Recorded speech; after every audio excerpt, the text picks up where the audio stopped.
Mac and Jen. To Jen, parang kailan nung pumupunta ka ng Pampanga, napakatahimik mong bata.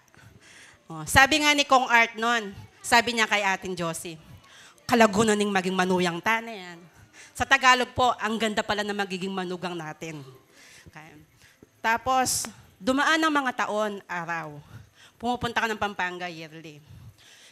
Hindi kami magtataka kung bakit minahal ka ni Art or Mac ng sobra. Kasi nakilala ka namin. Hindi ka lang tahimik, hindi ka lang maganda. Mabait ka pa at napaka-down to earth. Kitang-kita naman kung gaano ka kamahal ng mga magulang mo at kapatid.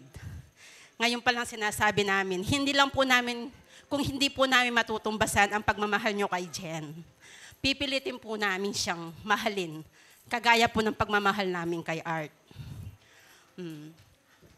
Alam namin na hindi basta-basta yung pinagdaanan yung dalawa. Hindi posible.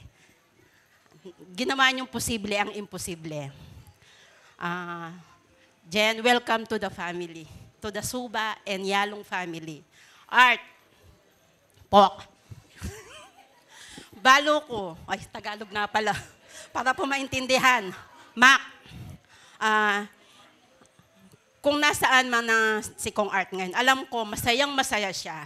Kasi isa sa mga pangarap niya na makita kayong ikasal.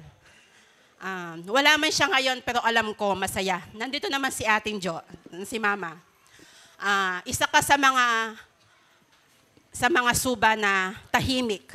Pero alam namin, yung puso mo, mapagmahal na anak at kapatid. Kaya po, wag po kayong mag-alala.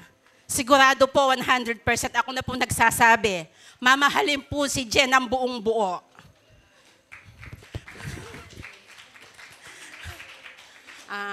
Congrats again. Wishing you all the love and happiness you deserve. Kung ano yung awit ng mga puso nyo ngayon, sana ibigay ni Lord. Sabi nga ni Pastor kanina, gawin yung center. At kung ano man ang dumating, please isipin nyo, piliin nyo ang isa't isa. Kung saan kayo masaya, doon kayo. At sana sa susunod, may mga little Jen or Arthur na kaming makikita. Huwag na kayong maghintay, humahaba yung oras.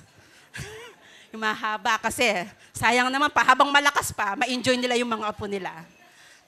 Love you guys, at sana tuloy-tuloy yung pagmamahalan ninyo.